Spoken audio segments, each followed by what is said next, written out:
السلام علیکم ورحمۃ اللہ وبرکاتہ۔ رب اشرح لی صدری ویسر لی امری واحلل عقدۃ من لسانی یفقہوا قولی۔ ان الحمد للہ نحمده ونستعینه ونستغفره ونعوذ باللہ من شرور انفسنا ومن سیئات اعمالنا من يهده الله فلا مضل له ومن يضلل فلا هادي له واشهد ان لا اله الا الله وحده لا شريك له واشهد ان محمدا عبده ورسوله۔ معزز سامعین، آج کی ہماری سورہ ہے سورہ اخلاص۔ سورہ اخلاص جو ہے وہ خدا کی ڈیفینیشن ہے۔ یہ ایک ایسی سورہ ہے کہ اس کو ہم خدا کی ڈیفینیشن کہہ سکتے ہیں۔ سورہ اخلاص مکی سورہ ہے اور اس کی ٹوٹل 4 آیات ہیں۔ اخلاص کا لفظ جو ہے اس کے لفظی معنی ہے سچی دوستی یا لالچ سے مبرہ، مخلص، اور شرعی اسلام میں اگر ہم اس کے معنی دیکھیں تو ہے کہ سنسیئرٹی یا وہ چیز کہ جو خالص ہو، بالکل پیور ہو، اور توحید بھی اسے کہتے ہیں۔ سورہ اخلاص کے مختلف نام ہمیں ملتے ہیں، جیسے کہ اس کو سورہ توحید بھی کہا جاتا ہے، سورہ تفریق بھی کہا جاتا ہے، یعنی کہ فرق کرنے والی، اللہ تعالیٰ کی ذات کو علیحدہ کرنے والی۔ سورہ نجات بھی کہتے ہیں اسے، سورہ صمد بھی کہتے ہیں، سورہ اساس بھی کہتے ہیں، یعنی کہ بنیاد جو ہے ہمارے دین کی بنیاد ہے یہ سورہ۔ اور جیسے کہ میں نے بتایا کہ یہ سورہ خدا کی ڈیفینیشن ہے، اور اس ڈیفینیشن میں صرف اور صرف اللہ تعالیٰ کی ذات ہی پورا اترتی ہے، باقی کوئی بھی اس دنیا میں کوئی بھی ایسی ہستی نہیں ہے کہ جو سورہ اخلاص کی کرائٹیریا پر پوری اتر سکے۔ سورہ اخلاص کی بہت ساری فضیلتیں ہمیں احادیث مبارکہ سے بھی ملتی ہیں، جیسے کہ یہ ایک روایت ہمیں ملتی ہے، بخاری اور مسلم دونوں کی متفقن علیہ روایت ہے کہ ایک صحابی تھے، جب بھی وہ نماز پڑھاتے تھے تو اپنی ہر تلاوت کا جو اختتام ہے وہ سورہ اخلاص پر کرتے تھے، ہر رکعت میں وہ یہی کرتے تھے۔ تو دیگر صحابہ کرام نے نبی پاک صلی اللہ علیہ وسلم سے آ کر شکایت کی کہ یہ ہر رکعت میں سورہ اخلاص کیوں پڑھتے ہیں؟ تو اللہ کے رسول نے فرمایا کہ آپ انہی سے جا کر پوچھیں کہ وہ ایسا کیوں کرتے ہیں۔ تو انہوں نے کہا کہ میں سورہ اخلاص سے محبت کرتا ہوں، اس وجہ سے میں اسے ہر رکعت میں، ہر سورہ کے آخر میں اسے پڑھتا ہوں۔ تو جب اللہ کے رسول صلی اللہ علیہ وسلم کو یہ بتایا گیا تو اللہ کے رسول صلی اللہ علیہ وسلم نے فرمایا کہ تمہاری اس کے ساتھ محبت تمہیں جنت میں داخل کرائے گی۔ اس کے علاوہ نبی پاک صلی اللہ علیہ وسلم کا یہ معمول تھا کہ مغرب کی 2 سنتوں میں اور فجر کی 2 سنتوں میں، اور اس کے علاوہ طواف کعبہ کے بعد جو 2 رکعت ادا کی جاتی ہیں، اس کی پہلی رکعت میں سورہ کافرون اور دوسری رکعت میں جو ہے وہ سورہ اخلاص کی تلاوت فرمایا کرتے تھے۔ اس کے علاوہ یہ بخاری کی حدیث ہے جو کہ صحیح سند کے ساتھ موجود ہے، اور یہی روایت مسند احمد میں حضرت قتادہ بن نعمان نے اسے روایت کیا ہے، اور حضرت ابو ایوب انصاری رضی اللہ تعالیٰ عنہ نے بھی اس حدیث کو روایت کیا ہے کہ اللہ کے رسول صلی اللہ علیہ وسلم نے اپنے اصحابہ کرام سے فرمایا کہ تم سے یہ ہو سکتا ہے کہ تم ایک رات میں 1/3 قرآن پڑھ لو، یعنی کہ 1/3 قرآن پڑھ لو۔ تو صحابہ اکرام نے کہا کہ یہ تو بہت مشکل ہے اور ہم میں سے تو ہر کوئی اتنی طاقت نہیں رکھتا۔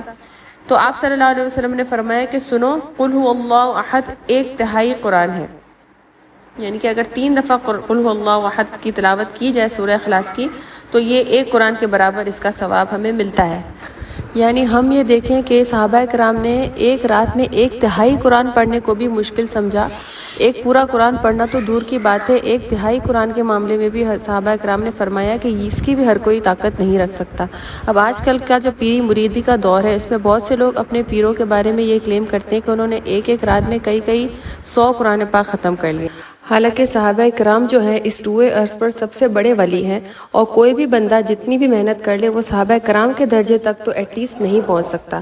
اور صحابہ کرام جو تھے انہوں نے اللہ کے رسول سے کہہ دیا کہ 1/3 قرآن پڑھنا بھی ہر کسی کے لیے آسان نہیں ہے، 1 قرآن پڑھنا تو دور کی بات ہے، انہوں نے 1/3 قرآن پڑھنے کو بھی مشکل جانا، اور انہوں نے کہا کہ ہر کسی میں یہ طاقت نہیں ہے۔ تو آج کل جو لوگ اپنے بزرگوں کے بارے میں بغیر کسی سند و دلیل کے یہ کلیم کرتے ہیں تو بے شک وہ جھوٹی باتیں ہیں، حالانکہ یہ ہم جانتے ہیں کہ اللہ کے رسول صلی اللہ علیہ وسلم کے پاس حضرت جبرائیل امین تشریف لاتے تھے، ہر سال رمضان میں وہ اللہ کے رسول کو قرآن پاک کا دور کرواتے تھے، اور پورا مہینہ وہ اسی طرح چلتا تھا۔ تو اللہ کے رسول سے بڑھ کر تو کوئی فضیلت والی ہستی اس دنیا میں موجود نہیں ہے نا، تو وہ پورا مہینہ لیتے تھے اور حضرت جبرائیل دور کرواتے تھے، اور یہ اس طرح کلیم کرتے ہیں بغیر کسی دلیل کے، بغیر کسی بنیاد، وہ اس طرح کی باتیں اپنے پیروں اور مرشدوں کے بارے میں کلیم کرتے ہیں جو کہ سراسر غلط ہے۔ اللہ کے رسول نے اس لیے بالکل آسان کر دیا کہ ایک رات میں 3 بار سورہ اخلاص پڑھنے سے ایک قرآن پڑھنے کا ثواب ملتا ہے۔ اس کے علاوہ اللہ کے رسول صلی اللہ علیہ وسلم نے جو معوذات بتائی ہیں، جیسا کہ سورہ ناس اور سورہ فلق کی تفسیر میں ہم نے پڑھا کہ معوذتین جو ہے وہ سورہ ناس اور سورہ فلق ہے، لیکن اگر معوذات کہا جائے تو اس میں سورہ اخلاص بھی شامل ہے، اور اللہ کے رسول صلی اللہ علیہ وسلم نے فرمایا ہے، یہ نسائی کی روایت ہے، اور اس کے علاوہ مسند احمد میں بھی یہ حدیث موجود ہے کہ عبداللہ بن حبیب رضی اللہ تعالیٰ عنہ بیان کرتے کہ ہم پیاسے تھے، رات اندھیری تھی، اور حضور صلی اللہ علیہ وسلم کا انتظار تھا کہ آپ تشریف لائیں گے اور نماز پڑھائیں گے۔ تو آپ جب تشریف لائے تو آپ نے میرا ہاتھ پکڑا اور آپ نے فرمایا کہ پڑھ۔ تو انہوں نے کہا کہ میں کیا پڑھوں؟ تو اللہ کے رسول نے فرمایا کہ ہر صبح شام 3 بار سورہ اخلاص، سورہ ناس اور سورہ فلق پڑھ لیا کرو، یہ تمہارے لیے کافی ہو جائے گا۔ اور ایک اور روایت میں ہے کہ یہ تمہیں ہر چیز سے کفایت کر جائیں گی، یہ 3 صورتیں۔ تو ہمیں بھی یہ معمول بنانا چاہیے کہ ہم حتی الامکان کوشش کریں کہ جب بھی ہم نماز پڑھیں ہر سورہ کے ساتھ سورہ اخلاص کو بھی ملائیں، اور اس کے علاوہ صبح و شام کی دعاؤں میں سورہ اخلاص، سورہ ناس اور سورہ فلق کو بھی اپنا معمول بنائیں۔ تو اب ہم شروع کرتے ہیں سورہ اخلاص کی تفسیر۔ اعوذ باللہ من الشیطان الرجیم، پناہ مانگتی ہوں میں اللہ کی شیطان مردود سے۔ بسم اللہ الرحمن الرحیم، شروع اللہ کے نام سے جو بڑا مہربان نہایت رحم والا ہے۔ قل هو اللہ احد، آپ کہہ دیجئے کہ وہ اللہ یکتا ہے۔ اللہ الصمد، اللہ بے نیاز ہے۔ لم یلد ولم یولد، نہ اس سے کوئی پیدا ہوا نہ کسی سے وہ پیدا ہوا۔ ولم یکن لہ کفوا احد، اور اس کا کوئی ہمسر نہیں۔ جیسا کہ میں نے بتایا کہ یہ ایک پوری ڈیفینیشن ہے، اور اس ڈیفینیشن پر اللہ تعالیٰ کی ذات ہی پوری اترتی ہے، باقی کسی کی کوئی حیثیت ہی نہیں ہے کہ اس پوری ڈیفینیشن پر پورا اترے۔ کس طرح کہ یہاں پہ اللہ کے رسول صلی اللہ علیہ وسلم سے اللہ مخاطب ہو کر کہہ رہے ہیں کہ آپ کہہ دیجئے کہ اللہ تعالیٰ واحد ہے، یکتا ہے، یونیک ہے۔ اللہ تعالیٰ جیسا اور کوئی نہیں۔ احد کا مطلب ایک بھی ہوتا ہے اور یکتا بھی ہوتا ہے، یعنی اس کے جیسا کوئی بھی نہیں ہے، وہ واحد ہے۔ اور اللہ تعالیٰ بے نیاز ہے، مطلب اسے کسی بھی چیز کی نہ حاجت ہے نہ ضرورت ہے، سب اس کے محتاج ہیں لیکن وہ کسی کا محتاج نہیں ہے۔ اللہ تعالیٰ کی ذات وہ واحد ہستی ہے کہ جس پر کبھی کوئی مشکل نہیں آئی۔ اللہ کی ذات وہ واحد ہستی ہے کہ جسے کبھی کسی چیز کی حاجت محسوس نہیں ہوئی۔